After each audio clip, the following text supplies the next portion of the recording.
Welcome to another chapter of the Tao Te Ching. We are covering chapter 69, an invitation to conflict. We get invitations to conflict. We get invitations to do things all the time, and we don't always have to accept those invitations. And if we are conscious, we could see where in our lives we are inviting others to conflict, or inviting others to argue, or inviting others to be at odds with whatever. So let's get into this. And this is about the invitations that we may come across in our lives, or may send out in our lives. So let's see what we got to say. In conflict, the master will never host aggression. She would much prefer to be the guest and relinquish space rather than claim it. This allows the host space to exhaust themselves without the master having to weaponize anything. Wanting to control through aggression is foolish. This underestimates conflict and its results. When you choose to conflict with another, you look down on them and lose the 3 lessons. By creating an enemy, you become an enemy. When 2 forces oppose each other, the one who relinquishes prevails. So if you guys are going through this numerically in order, you might remember chapter 67 or verse 67, which talked about the 3 lessons. So that's what we're referencing here. You look down on them and lose your 3 lessons. Your 3 lessons being compassion, moderation, and humility. And so don't invite people to conflict with you, right? Like, you're not right. And that's really what this is saying. Like conflict is, I'm right, you're wrong, and I need this, or I want this, and it's expectation and desire, and there's no humility there. Let people be who they are. Let them believe what they believe. Let them do what they do. Now, that doesn't mean you get walked over. You can be strong without having to conflict. You can allow them space to exhaust themselves. Is probably the best way to deal with a Karen, right? Like, people who want to just argue and yell and be in conflict all the time. You don't have to accept those invitations.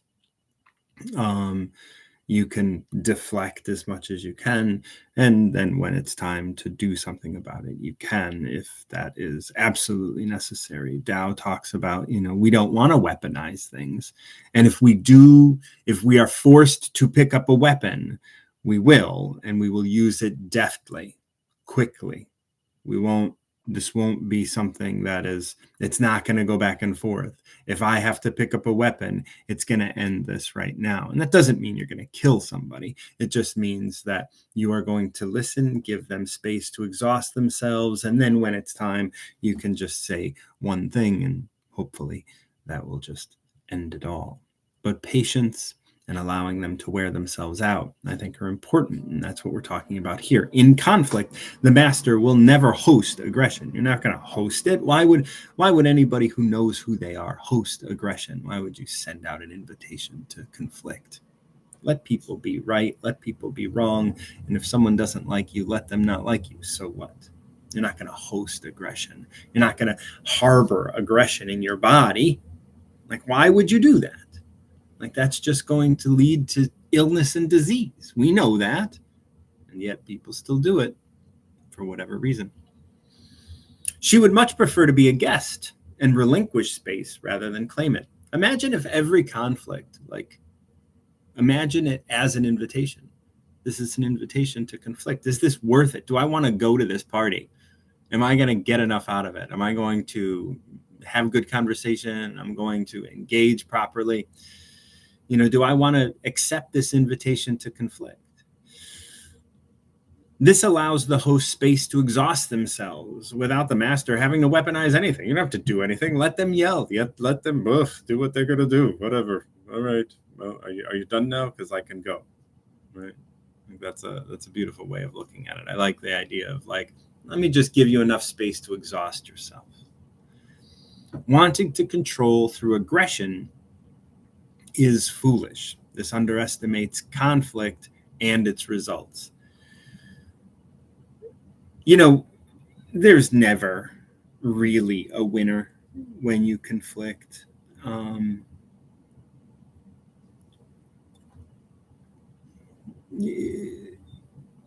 don't know if it's ahead of us or behind us, but there's a verse that talks about the idea of conflict, and even when you have come to terms with what that conflict is, animosity remains. It's like don't judge people. You know, if you're not judging them and they're just doing what they do and you do what you do, then it's okay. Let them be there. Let them do that. You don't want to underestimate what conflict does.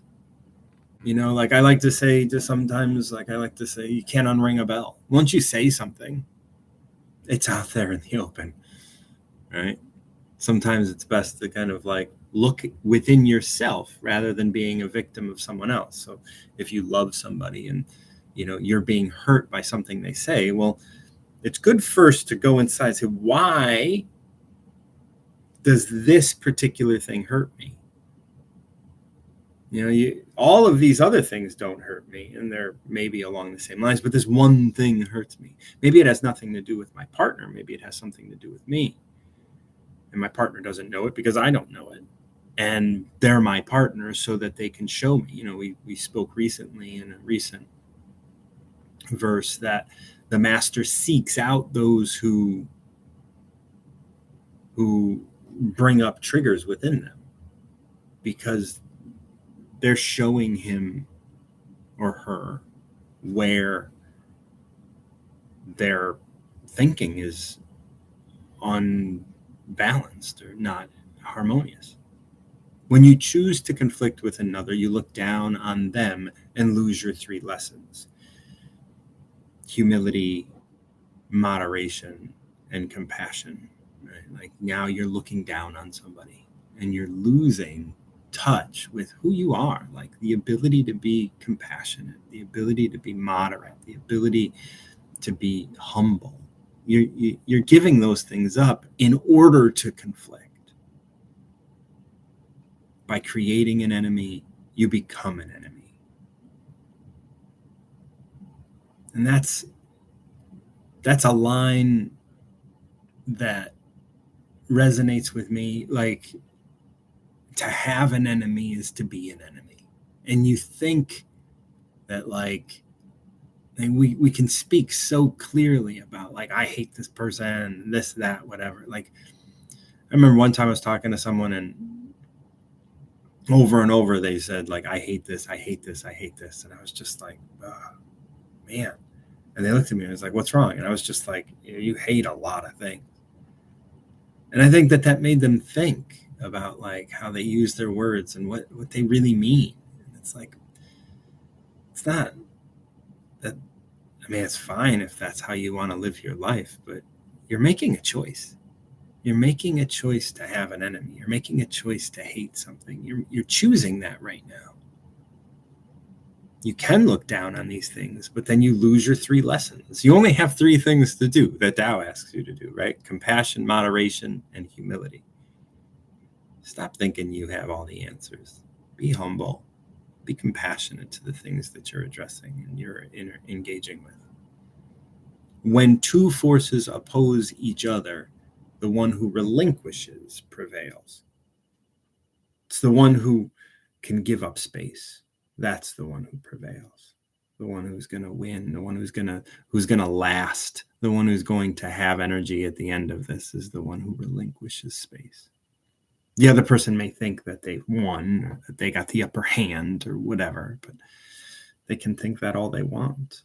You're the one walking away from this with your energy, with yourself, with your 3 lessons, without having to have engaged in conflict the way that other people want you to engage. You don't want to be in there playing by their rules, right?